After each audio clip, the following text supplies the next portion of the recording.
Hi, caregivers. Welcome to the Curated Caregiver podcast, and I am Donna Jackson, the Adult Caregivers Coach. As we move into the holiday season this year, you know, I had an intriguing conversation with our guest today in preparation for this segment. And it occurred to all of us that as we are navigating this really challenging season of caring for our senior loved ones, that loss is occurring throughout the season. It's not that it ends in a culmination of the loss of the loved one, but there are things that we are losing throughout the season. And we wanted to just sit down today and talk through some of the aspects of what that looks like in real time. So today our segment is called Facing Your Job Season, Navigating Compounded Grief. So I'd like to welcome our guest today, Dr. Eboni Green, and Hello. her niece, Alysha Ivory. Hi. Dr. Eboni, hi Alysha. Dr. Eboni, introduce yourself to our listeners.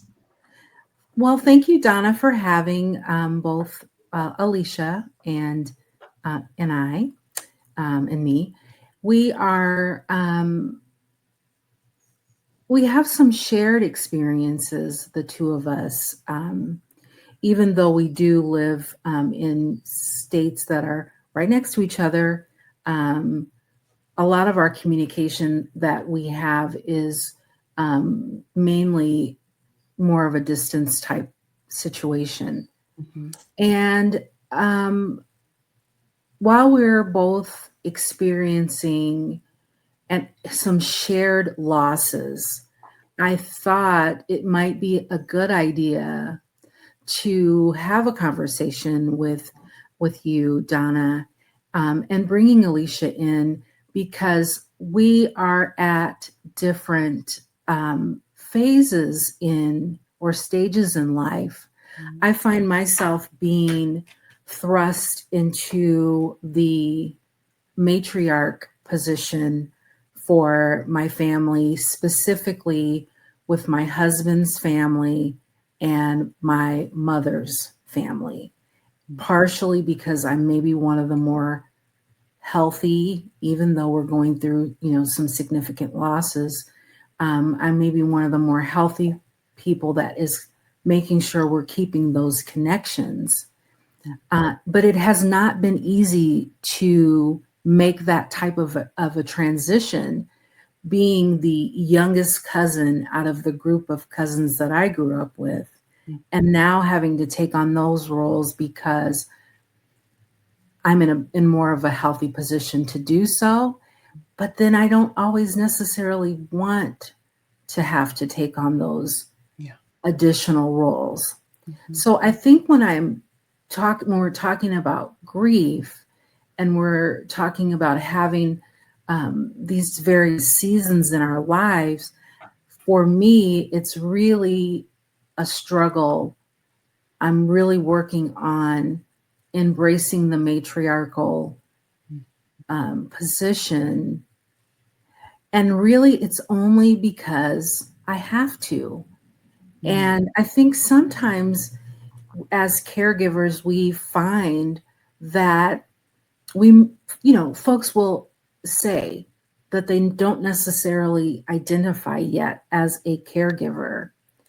But I think in more direct terms, if you are going through a period in life where you're experiencing loss and you're having to take on additional roles that probably would have been something that folks that were, mature, our aunt, for example, Mhm. um, that would have been able to really continue leading the family, but you're in the position now that you are leading, so you might not accept that you're a caregiver, Mhm.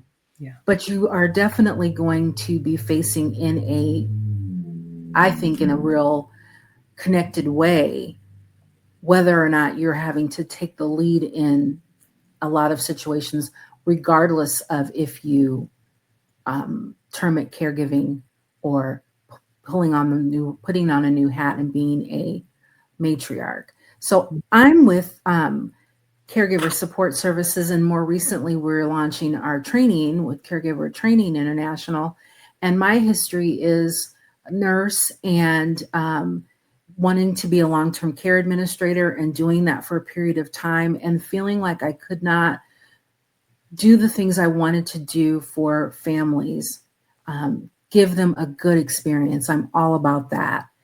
And so I had to kind of go through some things in my life, and I figured out that my real calling is training and equipping individuals with the resources they need that they might not get anyplace else. And when I say resources, it's not necessarily resources that are put together, but again, the training that folks need to be successful in their roles. So that would be my background. I'm going to introduce Alysha and just say that one of our conversations that we had maybe last year was, boy, we've been going through a lot. Wouldn't it be interesting to have a podcast where we could both share our experiences? So we're so pleased that Donna, that you invited us to speak with you today. So I'm going to hand it over to Alysha so she can say a little bit about herself. Yes. So, I have experienced a lot of losses throughout my life. I'm 35 and I have a 12-year-old daughter. And the last 12 years, I've experienced a lot of loss, a lot of grief. I've lost both of my parents within these 12 years and all of my grandparents, as well as a nephew. So, and my losses kind of tend to happen every 2 years, just when you're kind of just getting used to life and your body starting to get back out of the wired system that it goes into to protect you. And then it seems like another loss would happen for me. A lot of my losses have been unexpected losses. So I didn't necessarily go and get to experience that caregiver role. Although I know it's a very hard role, I would do anything to had got to experience that. But with my father, I did experience the caregiver role. He was the one death of all the deaths that I just listed that was not an unexpected death. And so he had cancer. And he lived in Houston, but ended up having to come live with me in Iowa. And so I had to take on that role. And it's definitely a very unique experience. It's something that you never forget. Just trying to be like you're the person's child and you're looking to them to be that parent, but it almost reverts to them being the child. And it's very complex. So, yeah. Wow. Well, my gosh, I am just really thankful that you guys wanted to come on and talk about this, because this is real. It's really tough. Not only is it tough to go through, but it's tough to talk about. Mm-hmm. And I want to, before we jump into some deeper content, Alysha, I want you to flesh out something you just said. You talked about the system in the body that kicks in to protect you. Can you repeat, what was that? I just want to make sure that we heard that correctly. Yeah. So I feel like your body goes into like a different system, or your nervous system kind of rewires itself. Like you go through shock, the first few weeks or even days. It kind of takes a lot of time to process that. And then you go kind of into like an acceptance stage. Depending upon the death, you might be scared that might happen to you.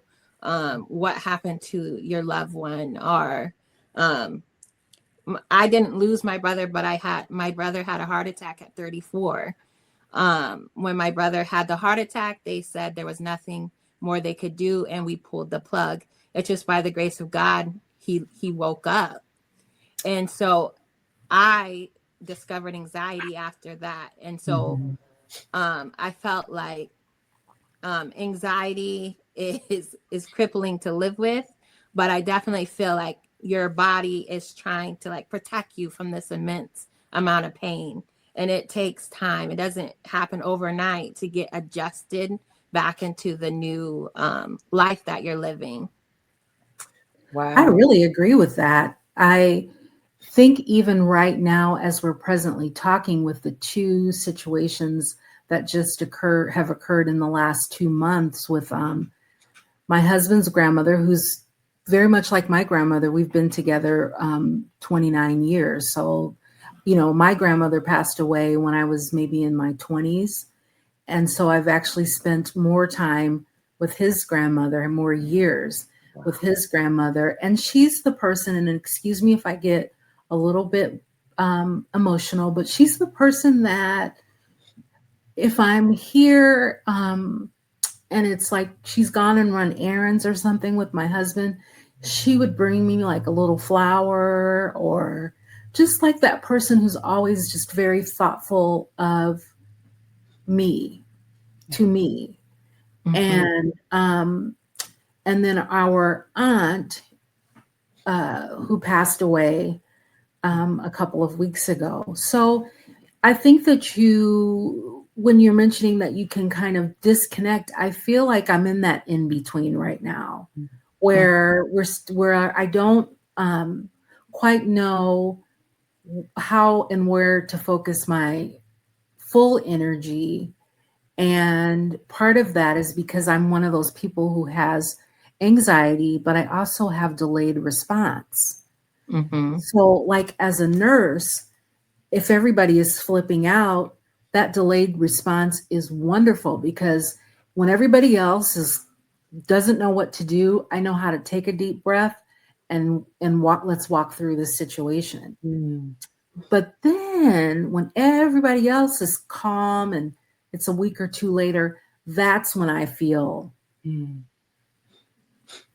the effects of.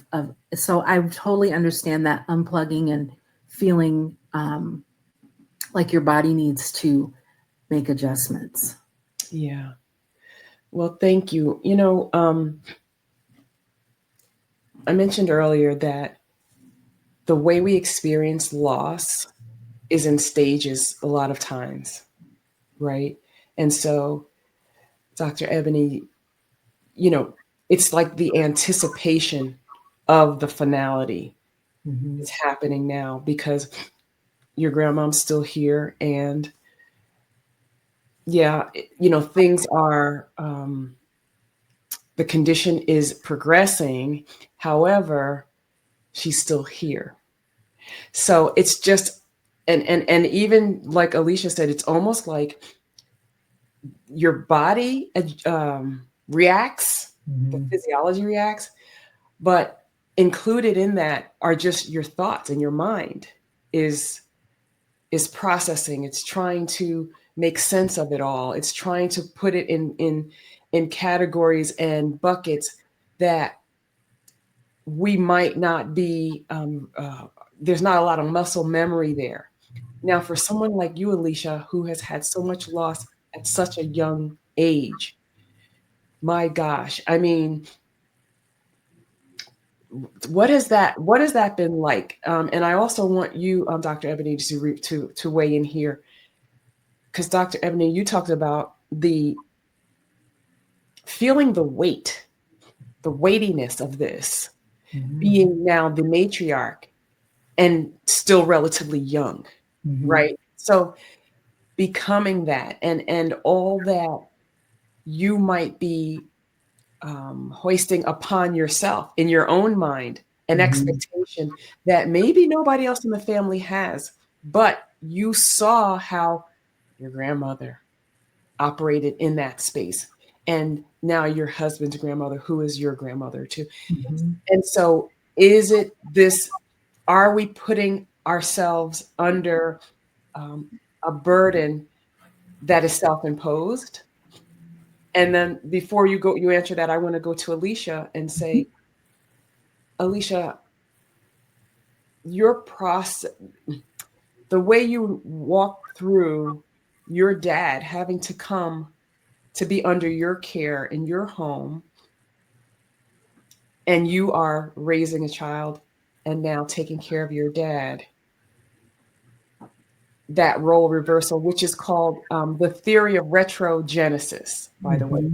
And that's the theory of twice a child, that they literally revert back to childlikeness.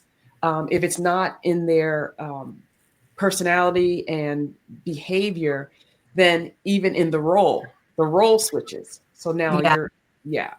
So what was that like? And how did you navigate that? Did you have any tools or strategies that you pulled from?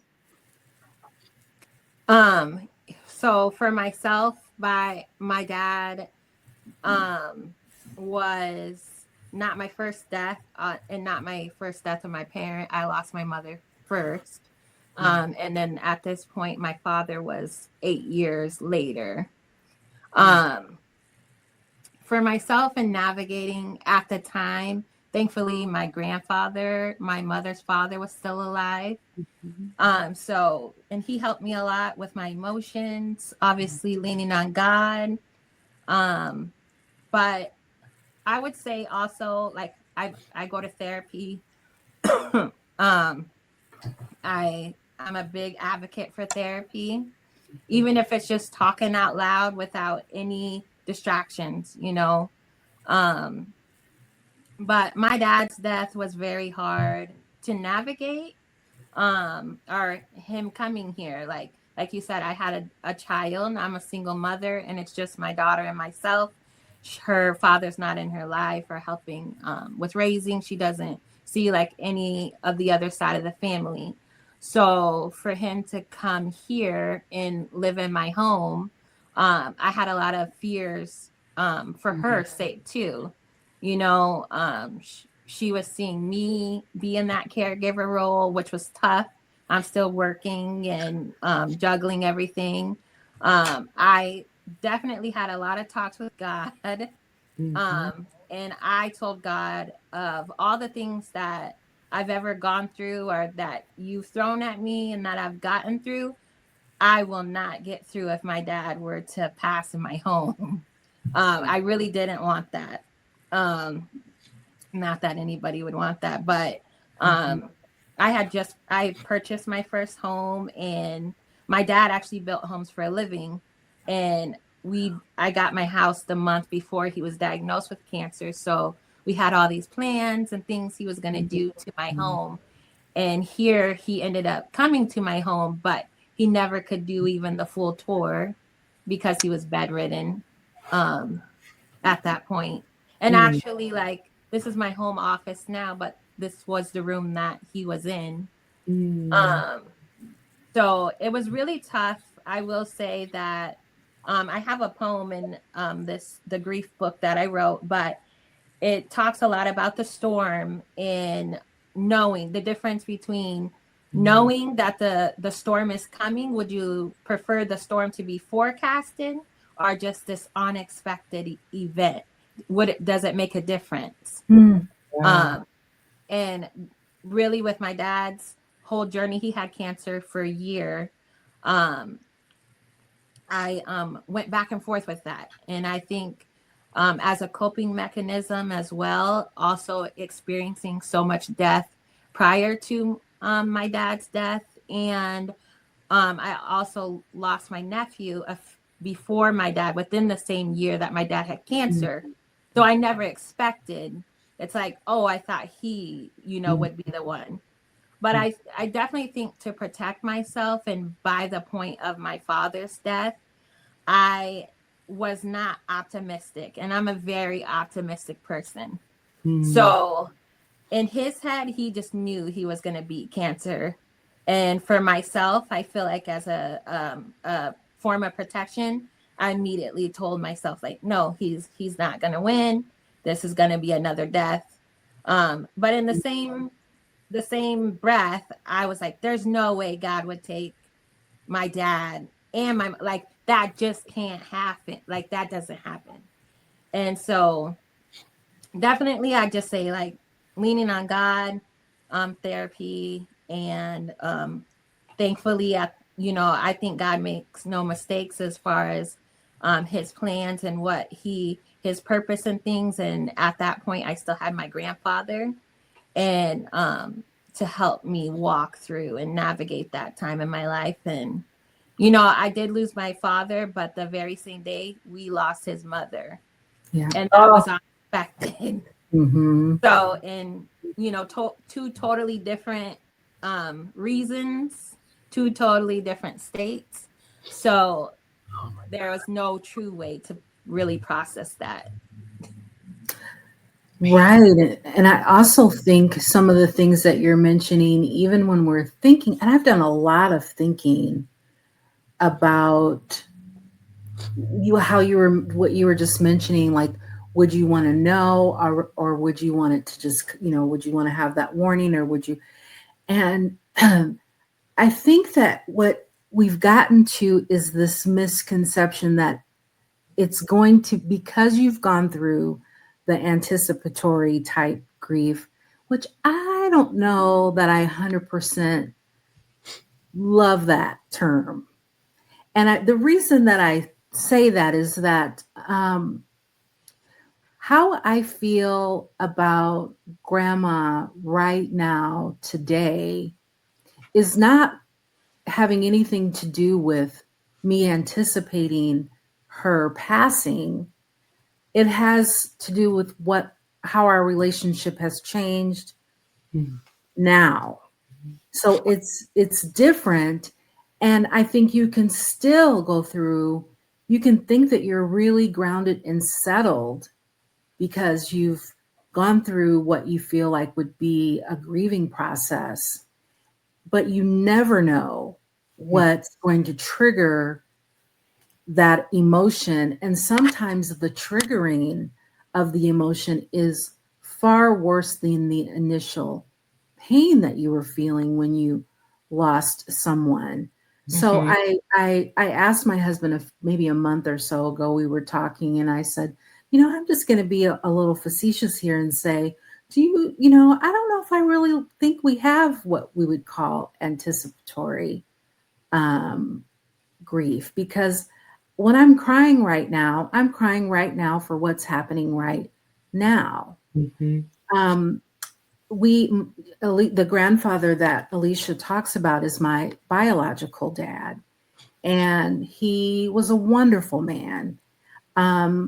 I was also adopted when I was 3, and so I had a dad that I grew up with, and he passed away before my biological dad.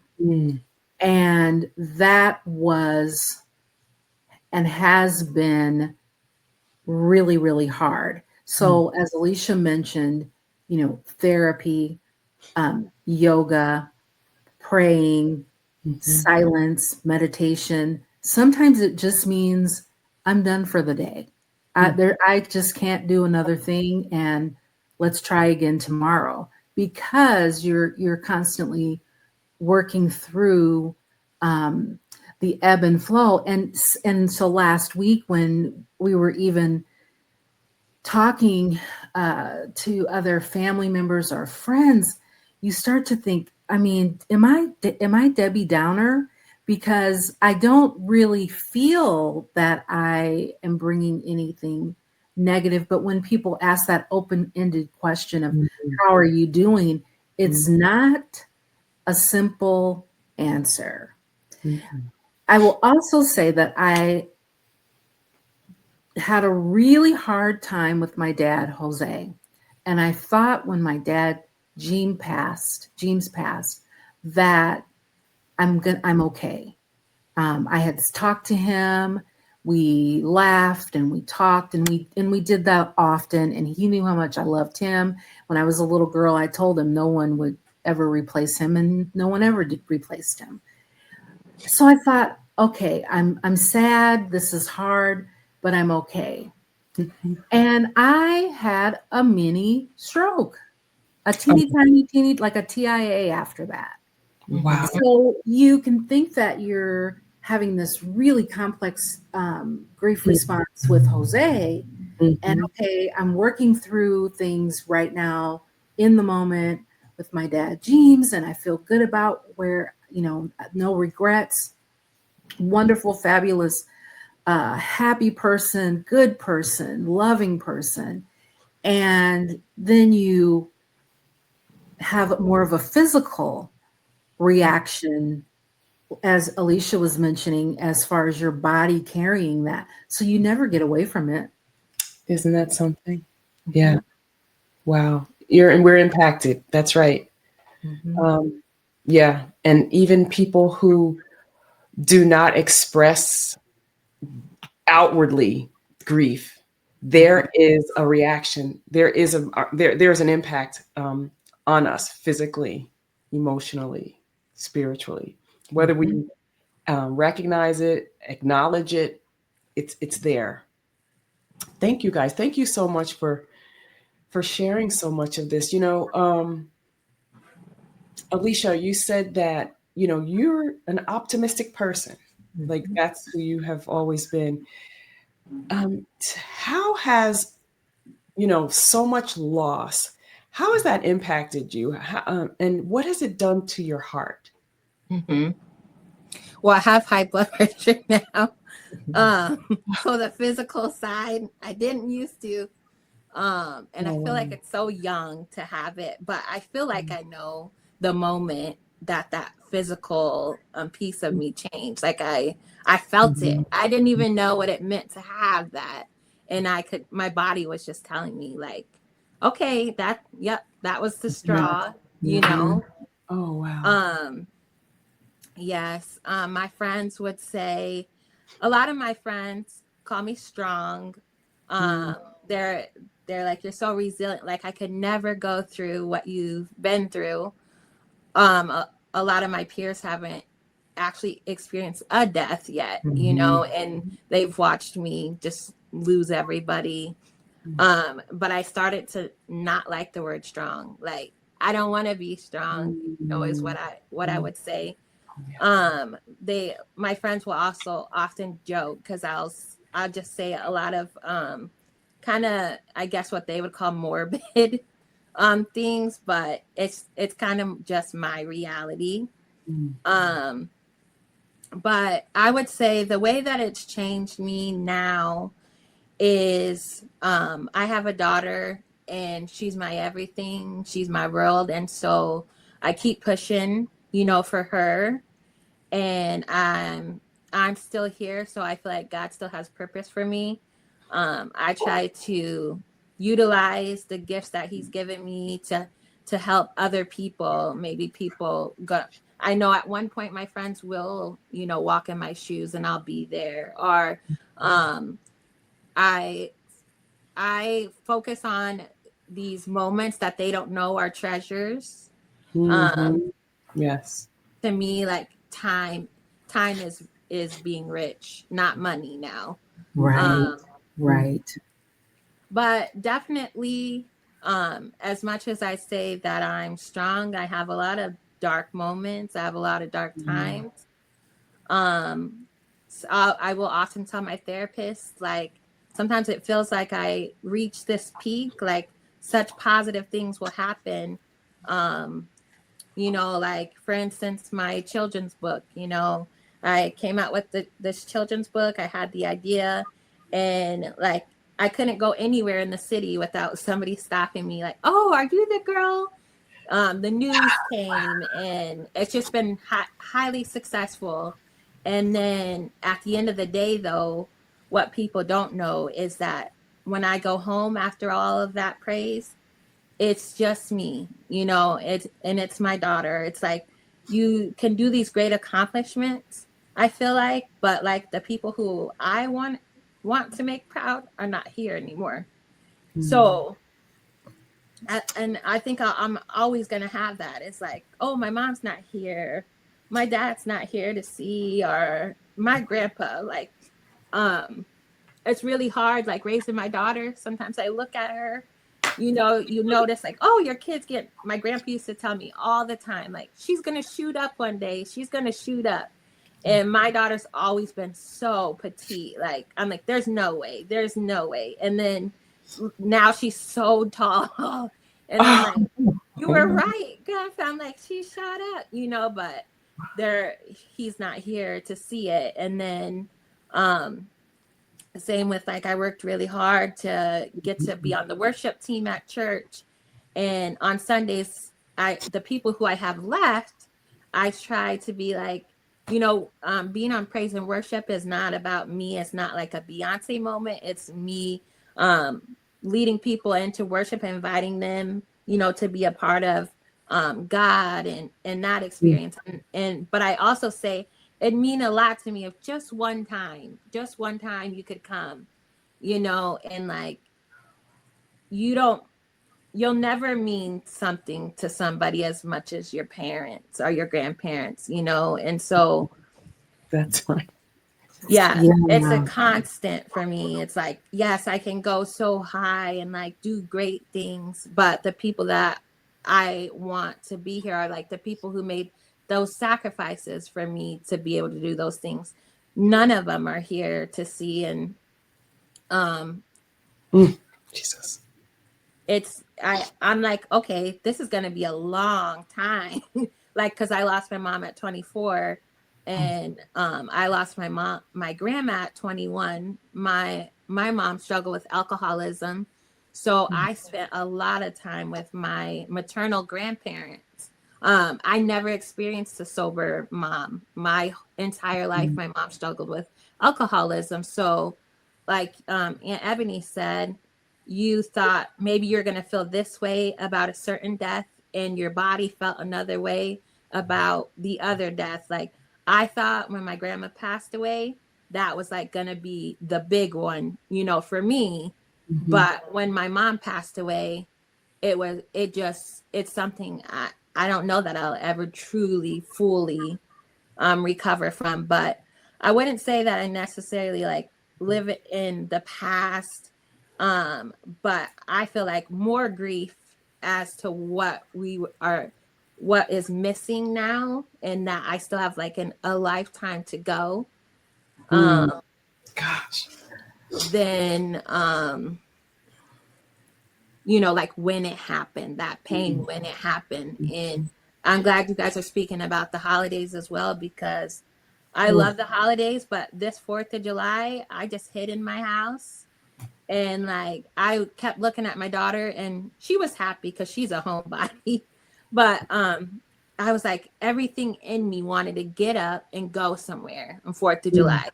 But everything mentally, I hated it. Like, I was like, I hate this. Like, and I feel like a failure sometimes because I'm like, my daughter doesn't have what I had, as far as family goes. And I really try to make the best of holidays for her because she deserves that. And I'm very,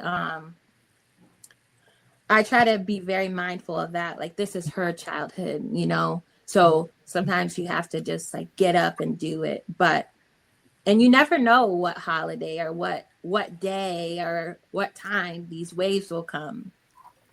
I want to say two things because this is so meaningful to me, and to just have this time with you, Donna, but to have this time together to wrap our arms around my niece, and for the folks that are going to be listening, for them to understand that for Alysha, if you listen to what she's saying, people are saying she's strong, and you don't want to be strong, and you might not feel strong, but because somebody else sees that you are keeping moving. I feel that same way about the matriarch scenario of people, being like, well, I'm Jose, until he passed when I was in my 40s, I was the baby. So you're the baby, and now you are having to take the lead. And I feel it so much of what you said, Alysha, when you have something really positive, like the role that I'm in at the university that I work for, he would just, that would really do it for him. And he's not here. And it's like a couple of weeks ago, I was just saying, gosh, even with my grandmother having passed away when I was in my 20s, it's like, I just wish I could lay on her lap and she had a little lullaby that she would sing. And so even when you're 35 or you're 51, you still feel like, you want your mom or you want your dad or you want your grandpa, and no matter how you're healthfully doing it, we're both examples of, do have counseling. We are coping with emotions as they come. But then I also think about people who are others who may be stuck in a idea that we are going to go through this like 1 year period of grief, especially when you go back to Elizabeth Kubler-Ross. I always like to bring her up because we think about the 5 stages of grief. And I always like to share that Elizabeth Kubler-Ross's research was with people who had terminal diagnoses and who were coping with their own mortality. And so when you start to think about it in that context of that you're in denial, and then maybe you're angry, and then after about a year or so, or however much time you have, you come to a point of acceptance of this is what it is. That puts so much pressure on us. That is not realistic. Mm-hmm. She was researching people who were getting terminal diagnoses and how the mind, body, spirit processes that terminal diagnosis, not necessarily how we deal with things when we lose someone. I have not done, Alysha mentions the 4th of July. I haven't done Thanksgiving in a few years. The first year after my dad passed away, he passed away right around the end of the month. And so it was only a couple of weeks. And I have never been so angry. I have never cooked food. I love to, those holidays and the kids all come and I cook and it's the best. I was angry. I cried. And it was because I think I mentioned I have that delayed response. It's probably been a few weeks now. And I'm in the kitchen and I'm cooking. And that's when you have like your music on and it's everybody's anticipating smelling turkey and all of that. And I was just so angry that he was gone. Mm-hmm. And so I said to my husband, I was like, I just can't do Thanksgiving. And so the next year we got a hotel and we had a staycation. And the kids did, and they said, well, we can't do that. So let's do a mixture of let's do a new tradition. We'll do these things, and then we can all be together. But you don't have to do cooking and that type of stuff. Mm-hmm. And then for Christmas, because I've had a little more time to process, I'm usually in a good place then. Mm-hmm. And I'm excited enough about everybody comes over and spends the night and we all have the matching PJs and and I cook on Christmas, but no, I don't cook on Thanksgiving anymore because of the loss and how that makes me feel. So grief changes you and we don't want to be strong and we don't necessarily want to be a matriarch. I want my mommy. I want my dad. I want somebody to hold me and rock me when I'm having a hard day. I want somebody to be cheering for the things that, I'm accomplishing that may not mean anything to anybody else, but to that special person, it meant everything. Yeah. Wow. Thank you guys. You guys are saying so much. I just want to jump in here in a couple of ways. I want to help, and you let me know if this helps to reframe a couple of things that are being Mhm. said. So, um, just because you just finished, Dr. Ebony, I'm going to start with you. So the matriarch and just what that feels like. It feels very weighty, Mhm. and I hear that. So that's a label. Maybe you don't have to accept that label. Right. Reject that label. No, I'm not the matriarch. And if anybody refers to you as that, including yourself, don't Mhm. refer to yourself that way, because that it carries with it it connotes something that isn't pleasant for you. So Mhm. just reframe it like that's not who you are. No, I'm Ebony. I'm just doing the best I can with the resources that I have and the season I'm in. Mhm. I'm just trying to be the best I can for everybody um, in my life. I'm not a matriarch. I'm not the matriarch. Like maybe that might be helpful, because sometimes society and just people, not maliciously, they just kind of assign these labels because in their mind, in their traditions, that might be a badge of honor. Mhm. So they're not saying it to you to make you feel the weightiness of it, but to be like, oh wow, how in our culture everybody's is clamoring for power and Mhm. authority, and maybe that's what this is, and you don't want any parts of that, and it's okay. Yeah. Yeah, that's what I was thinking about when you were talking, and for Alysha, I wanted to jump back in here and just say that, yeah, as Christians, a lot of times things are happening in our lives, and prayer is a tenet of our faith, but it's okay to need Jesus and therapy. Mm-hmm. Mhm. It's not isolated, and some people go to the other extreme. They're just, I'm just gonna pray. I'm just gonna pray. No, I need Mm-hmm. some help. I need some help getting out of this that I'm in, this thought process, or whatever's happening, right? And the medication that sometimes you need. So Mm-hmm. you can have prayer, you can have your Amen. meds, and you can have your therapist, and Yes. you can have a little yoga, Yeah. and you can have a little, I'm shutting the door and I don't want to be bothered right now because I'm processing. I love it. Yeah. Mm-hmm.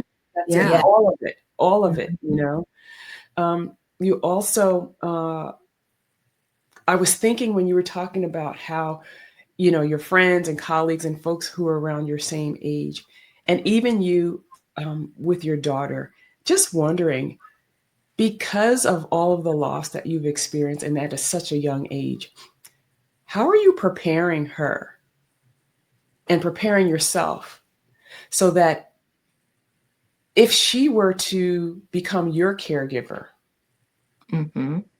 what would that look like? Is she prepared? Are you preparing to lessen potentially what caring for you would look like? Yeah, and Um, again, yeah. yeah.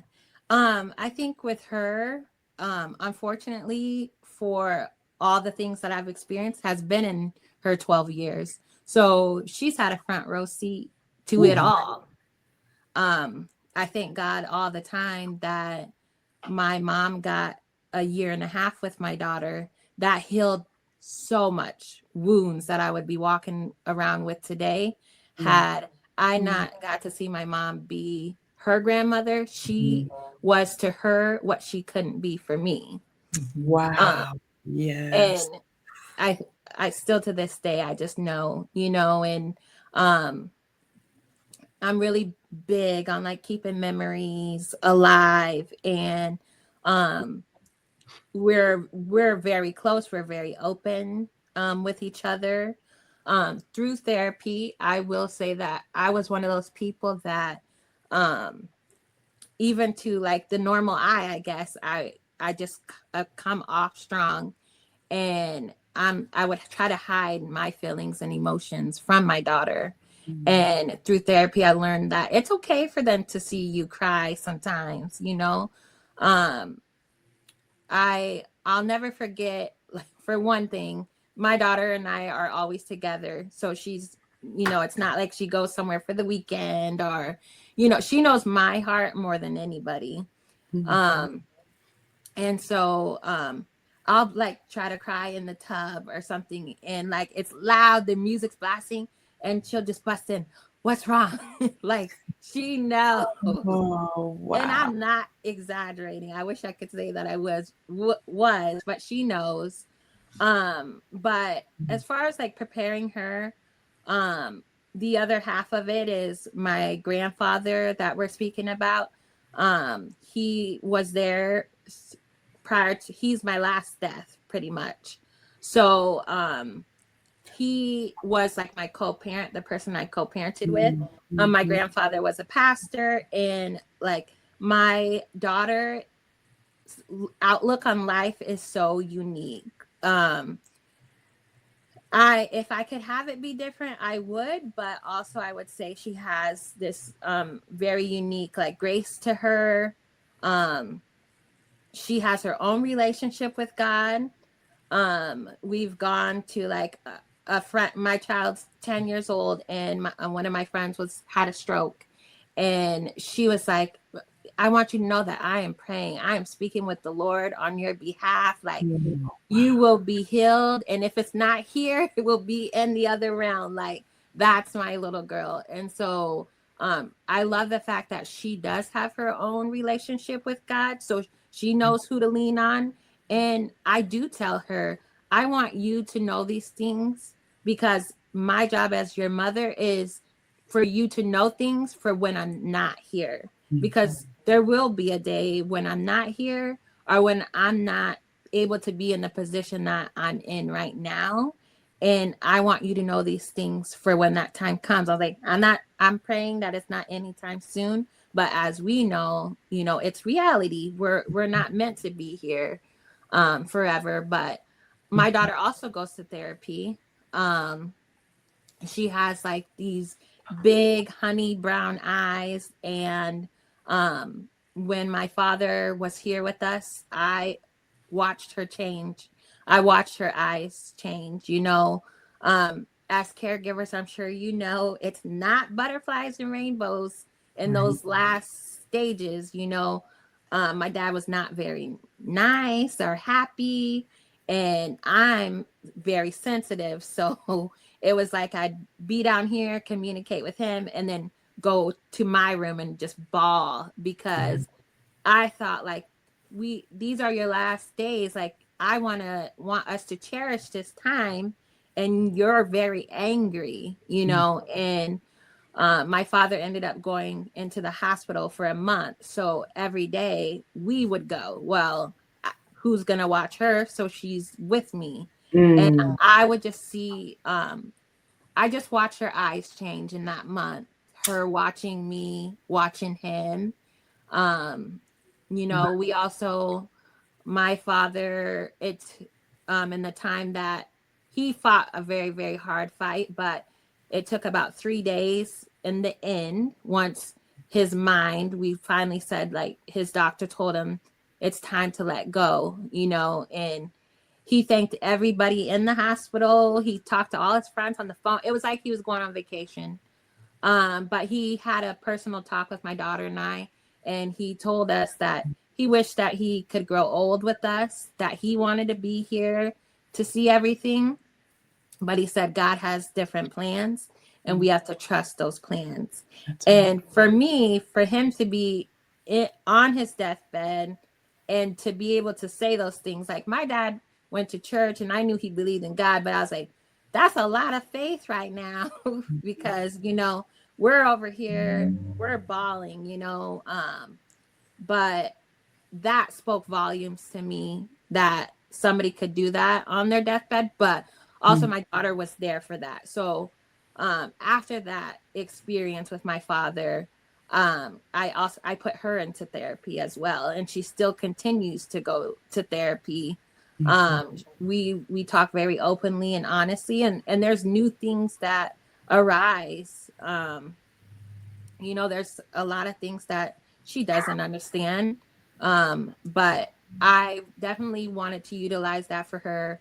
The day that my dad passed, my grandma passed, and my dad's sister had flew from Houston to be here to say goodbye to my dad. And she was the long-term caregiver for both my grandma and my dad. She had sent my dad to me, and she sent my grandma to like a place for people with dementia, and it was within 1 month, you know, they both. So my aunt was here, and then my grandma passed, who she had taken care of both of them so well. I could never do what she did or provide that level of love and care. But I would say when the phone call came in about my grandma, it was obviously disbelief. Like, this was an unexpected death. She had a massive heart attack. We hadn't even told her about my dad yet. But my daughter was right there when she got that phone call about her mom.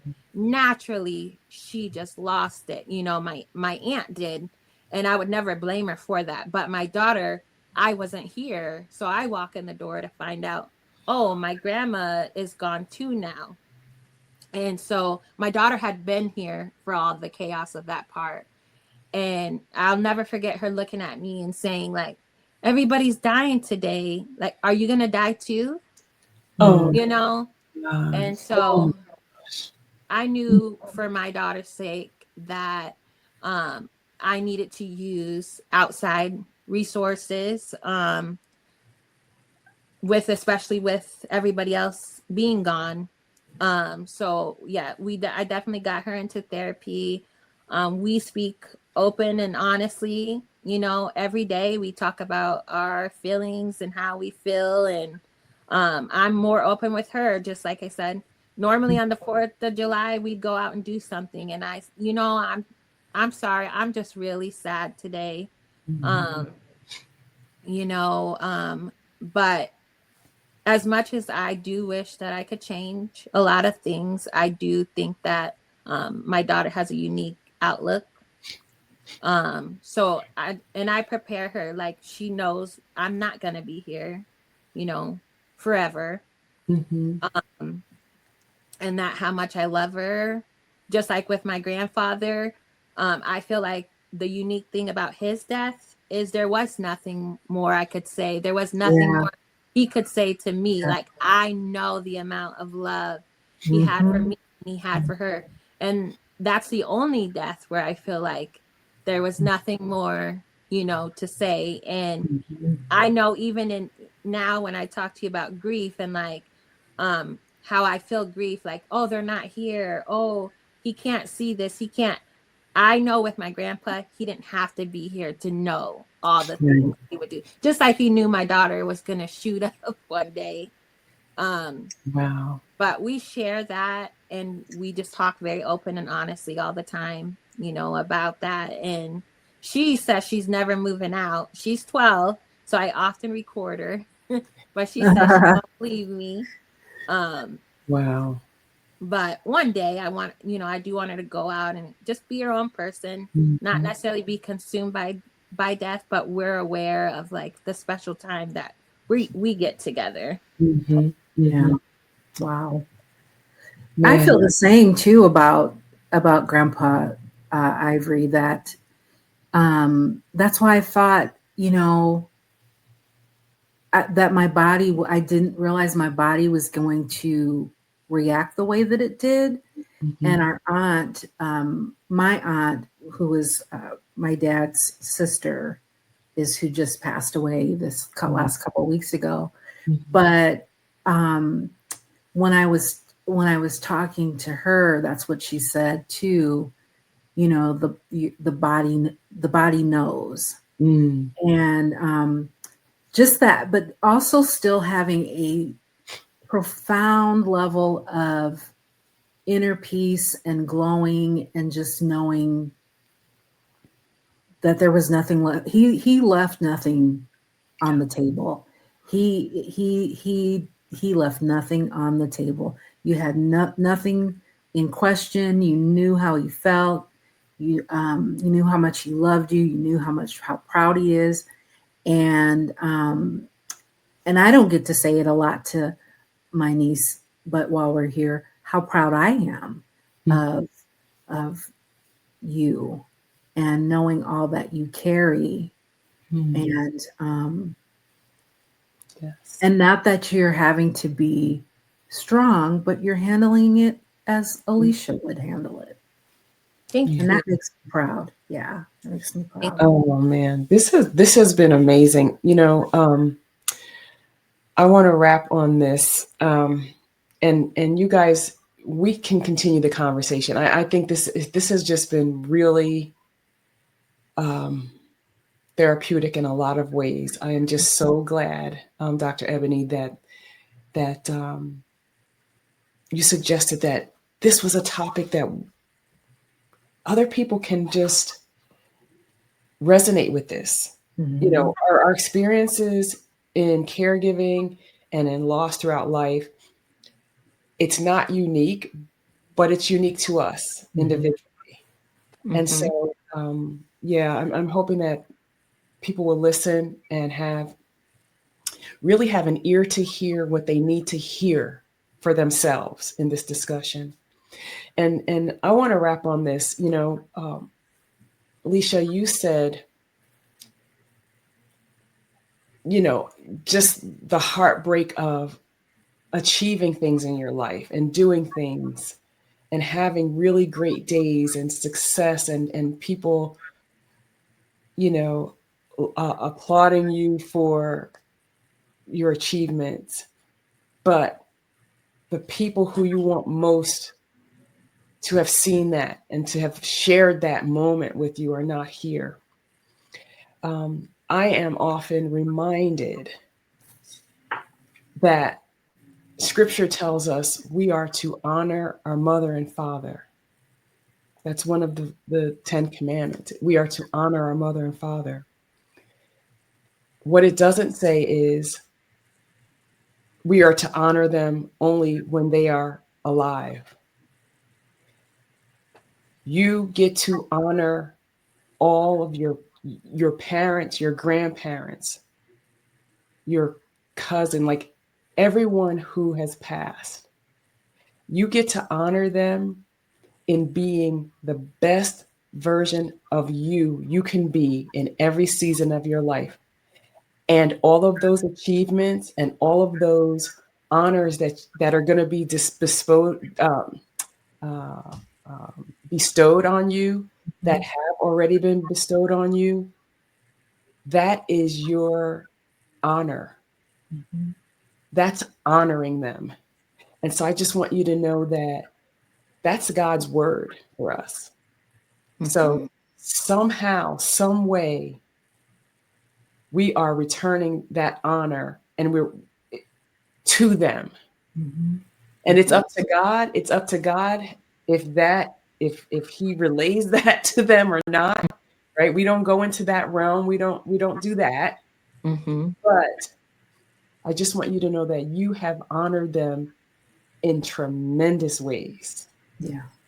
And it doesn't always look like what we think it's supposed to look like. But well done, young lady. I just want to say that. Thank you both so very much.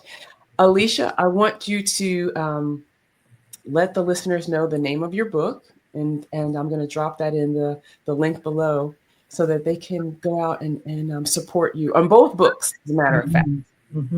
Okay, so we'll drop that in. Anything, Dr. Eboni, tell us what you're working on, how people can get in touch with you as well. Absolutely. So you can reach me at caregiversupportservices.com. I have some really great resources for caregivers that need to develop a caregiver action plan, that maybe are not knowing even where to start. We also have a series of books there. So there's the first book that has things you need to know. It's a workbook, really. And at the beginning of the book, the introduction, was written in honor of my Aunt Mickey, who passed away. Our cousin Catrice wrote that because she was my aunt's caregiver.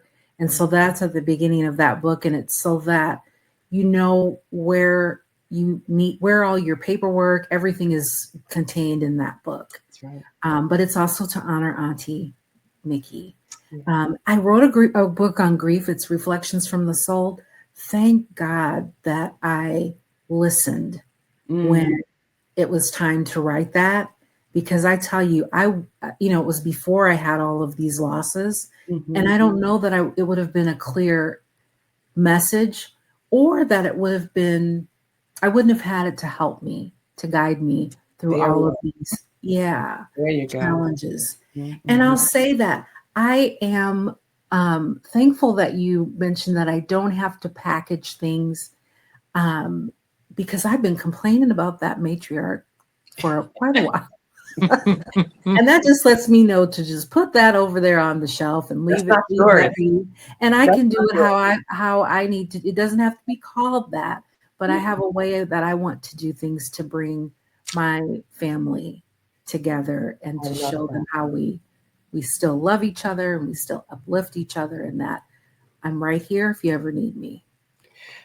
Awesome. Well, guys, thank you so much, and be well.